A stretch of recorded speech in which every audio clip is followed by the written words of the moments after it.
มื้อนี้สำคัญกับมีเมนูตำมะแตงสำคัญมีมะแตง1 หน่วยมีมะนาวครึ่งหน่วยแล้วก็มีมะเร็ง2 หน่วย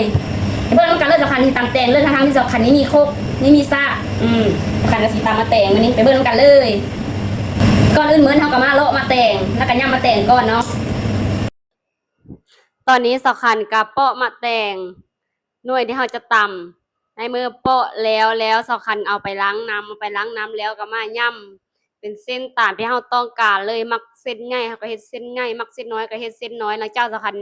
ย่ำมะแตงแล้วสำคัญก็มาปาดมะเร็งลงไปเซ้อมะเร็งสำคัญก็มี2 มะมะนาวก็มีครึ่งมะสำคัญก็เซ้อมะนาวก็เซ้อมีหลายเซ้อมัน2 เป้งอย่ามันส้มพ่นหั่นนะหลังจากบีบมะนาวเสร็จแล้วสำคัญก็ปรุงรสด้วยมะเผ็ดผงเกลือแป้งนัวน้ำตาลน้อยนึง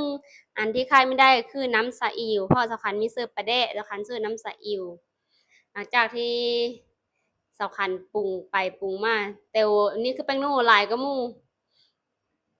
หลังจากที่สำคัญปรุงแล้วสำคัญก็เอาถุงมือเสิร์ฟแล้วก็ขยำให้มันเฮาเดียวถึงเจ้าเฮาคั้นให้มันอ่อนหั่นนะจากคั้นแล้วสำคัญก็มาซิมรสชาติว่ามันจางหรือมันเค็มแต่ผ่านการซิมไปนั้นสำคัญก็รู้สึกมันเผ็ดแล้วก็จางน้อยนึงสำคัญก็เอาน้ำตาลมาเสิร์ฟแล้วก็ตามด้วยน้ำซีอิ๊วน้อยนึง